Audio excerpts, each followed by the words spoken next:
Bismillahirrahmanirrahim. Assalamualaikum warahmatullahi wabarakatuh.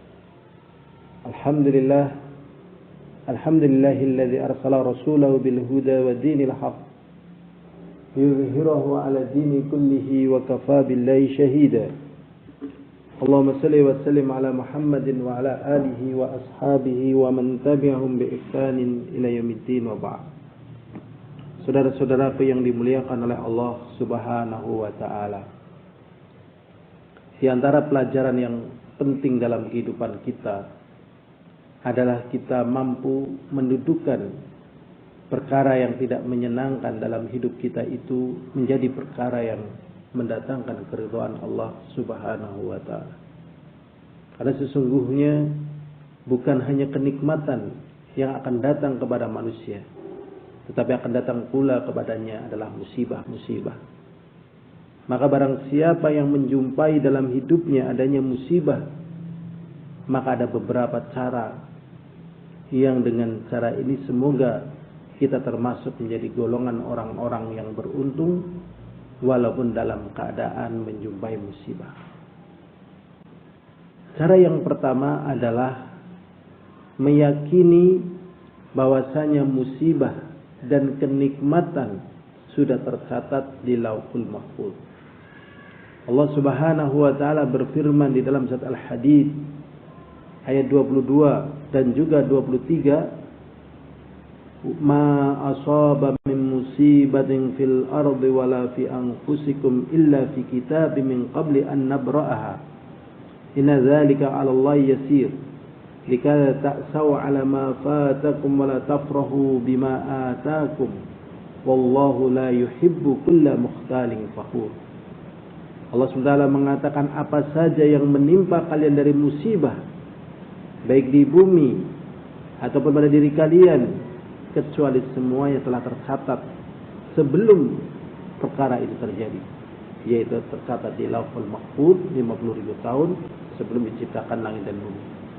Sesungguhnya yang demikian itu mudah bagi Allah, dengan hikmah supaya kalian jangan berputus asa tatkala terlewat dari kalian dari perkara-perkara yang kalian inginkan, dan juga jangan berbangga dengan apa yang Allah berikan kepada kalian sehingga menjadikan kalian sombong.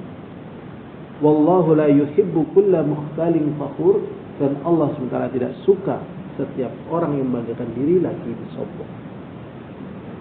Allah SWT juga berfirman dalam surat At-Taghabun ayat 11, ma asaba min musibatin illa biiznillah wa may yu'min billahi yahdi qalbah wallahu bikulli syai'in alim. Apa saja dari perkara musibah yang menimpa semuanya dengan izin dari Allah.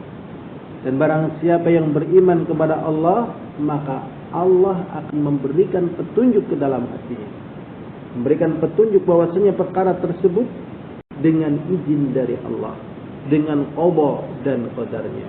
Sehingga tatkala dia beriman kepada Allah, dia ridha pada perkara tersebut telah ditentukan sebagai qada dan qadar Allah. Wallahu bikulli syai'in alim, dan Allah terhadap segala sesuatu Maha mengetahui. Ini cara pertama. Jadi kita mengimani, meyakini bahwasanya musibah dan kenikmatan itu sudah tercatat di Lauhul Mahfuz. Poin yang kedua, tatkala semuanya mendapatkan ujian, semuanya mendapatkan musibah, maka jadilah orang yang mendapatkan berita gembira dengan dia mendapatkan ujian dan kemudian lolos dari ujian tersebut. Allah SWT berfirman dalam surat Al-Baqarah ayat 153, wala nabluwannakum bisyai'in minal khawfi wal ju'i wa naqsin minal amwali wal anfusi was thamarat wa basyiris sabirin. Dalam surat Al-Baqarah ayat 100. Dan sungguh-sungguh kami akan menguji kalian dengan sedikit rasa takut dan juga rasa lapar dan kekurangan dari harta dan juga jiwa serta buah-buahan. Maka kata Allah SWT, beritakanlah berita gembira bagi orang yang sabar. Berarti tatkala menghadapi musibah dengan sabar, dia menjadi orang yang mendapatkan berita gembira.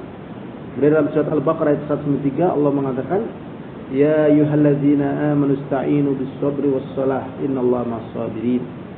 Wahai orang-orang yang beriman, mintalah tolong, jadikanlah oleh kalian penolong, kesabaran dan juga salat, sesungguhnya Allah bersama orang yang sabar.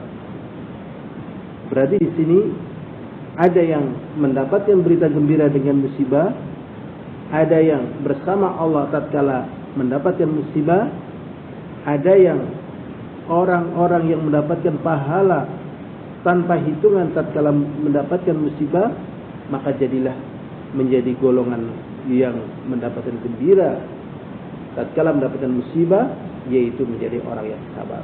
Ini cara yang kedua, kita mengelola musibah menjadi sesuatu yang mendatangkan kebaikan bagi kita di dunia dan akhirat. Kemudian cara yang ketiga adalah kita harus yakin dan paham bahwasanya musibah yang menimpa kita bukanlah musibah yang terbesar, tetapi ada musibah yang lebih besar yang Allah berikan, atau ujian yang lebih besar yang Allah berikan, yaitu ujian, cobaan yang diberikan kepada para nabi dan para rasul. Sebagaimana dikatakan Rasulullah sallallahu alaihi wasallam, inna asyadan nasi bala'an al-anbiya thumma al-amsal fa amsal. Sesungguhnya orang yang paling keras ujiannya adalah para nabi, kemudian berikutnya dan kemudian berikutnya. Dan tatkala manusia mendapatkan ujian, maka ujian yang demikian ini adalah merupakan bentuk jalan dia menuju surga Allah Subhanahu wa taala. Allah Subhanahu berfirman, "Am hasibtum an tadkhulul jannata wa lam ya'tikum mathalul ladzina khalau min qablikum massatuhumul ba'sa wad-dharra'u waz-zulzilu hatta yaqula ar-rasulu wal ladzina amanu mata nasrullah ala inna nasrullahi qarib." Allah SWT mengatakan, apakah kalian menyangka akan dimasukkan dalam surga tatkala belum datang kepada kalian, seperti apa yang telah datang kepada orang-orang sebelum kalian, yaitu adanya ujian dan musibah. Mereka tertimpa keberatan-keberatan, musibah-musibah dan kegoncangan-kegoncangan, sampai Rasul dan orang yang beriman bersamanya mengatakan, kapan datang pertolongan Allah? Ketahuilah sesungguhnya pertolongan Allah itu dekat. Berarti para nabi, para rasul dan juga orang yang beriman mendapatkan musibah. Sehingga tatkala ada yang merasa mendapatkan musibah atau ujian, ketahuilah dia tidak sendiri di dalam masalah ini. Masih banyak yang lain.